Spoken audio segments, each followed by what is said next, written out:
होगा अगर आप सुबह उठकर खुद को किसी अनजान जगह पर पाएं? आप कैसे पता लगाएंगे आप कहाँ हैं? चारों ओर देखेंगे और उस जगह का पता लगाने के लिए कुछ विशेष चीजें ढूंढेंगे, है ना? बहुत अच्छा विचार है। आप अपने स्थान को जानने के लिए एक मानचित्र या जीपीएस का उपयोग कर सकते हैं। लेकिन एक मानचित्र या जीपीएस हमें पृथ्वी पर किसी भी स्थान की सटीक जानकारी कैसे प्रदान करते हैं, इसके बारे में जानना चाहते हैं? आइए पता लगाते हैं।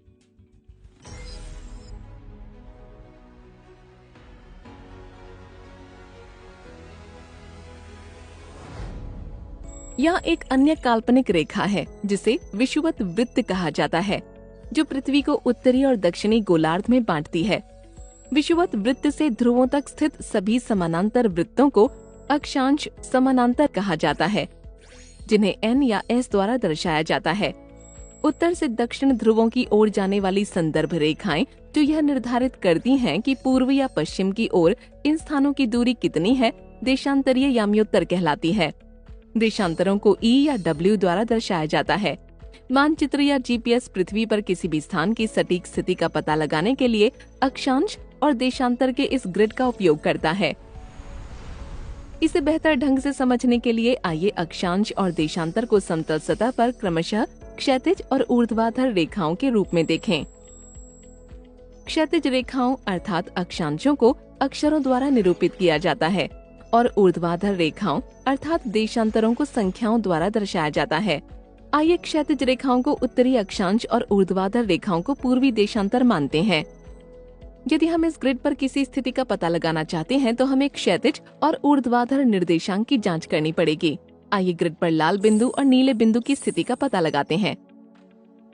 लाल बिंदु की स्थिति का पता लगाने के लिए हम देखते हैं कि यह क्षैतिज रेखा B और ऊर्ध्वाधर रेखा 3 पर स्थित है। इसलिए लाल बिंदु ग्रिड पर B डिग्री उत्तरी अक्षांश और 3 डिग्री पूर्वी देशांतर पर स्थित है। इसी प्रकार नीले बिंदु की स्थिति ज्ञात करने के लिए हम देखते हैं कि यह क्षैतिज रेखा D और ऊर्ध्वाधर रेखा 4 पर आता है। इसलिए नीले बिंदु ग्रिड पर D डिग्री उत्तरी अक्षांश और 4 डिग्री पूर्वी देशांतर पर स्थित है। यह बहुत रोचक है ना? आइए पृथ्वी के ग्रिड मॉडल को देखते हैं जो एक ग्लोब है। उपग्रह जानकारी के आधार पर ताजमहल के निर्देशांक 27 डिग्री 10 मिनट 26 सेकंड उत्तर और 78 डिग्री 2 मिनट 31 सेकंड पूर्व दिए गए हैं। चूंकि निर्देशांक ताजमहल के लिए 27 डिग्री उत्तर और 78 डिग्री पूर्व हैं, आइए विषुवत वृत्त से अक्षांश के समानांतर 0 डिग्री का पता लगाते हैं और लगभग 27 डिग्री उत्तर की ओर बढ़ते हैं। यह 27 डिग्री उत्तरी अक्षांश है।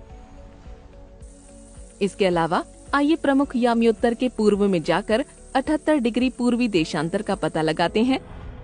यह 27 डिग्री उत्तर और 78 डिग्री पूर्व निर्देशांक है। किसी भी सटीक स्थान का पता लगाने के लिए डिग्री को आगे मिनटों और सेकंडों में विभाजित किया जाता है। ताजमहल के सटीक स्थान को इंगित करने के लिए आइए मिनट निर्देशांक को जूम करते हैं।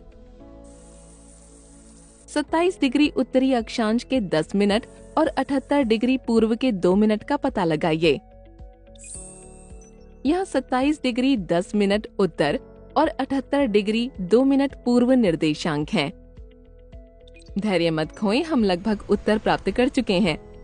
प्रत्येक मिनट को 60 सेकंड में विभाजित किया गया है। जब हम 27 डिग्री 10 मिनट उत्तर में 26 सेकंड और 78 डिग्री 2 मिनट पूर्व निर्देशांक के 31 सेकंड तक जूम करते हैं, तो हम मानचित्र पर ताजमहल का पता लगा सकते हैं। ताजमहल भारत के आगरा शहर में स्थित है। यह बहुत ही सुंदर स्मारक है। क्या आप जानते हैं कि यह दुनिया के 7 अजूबों में से एक है?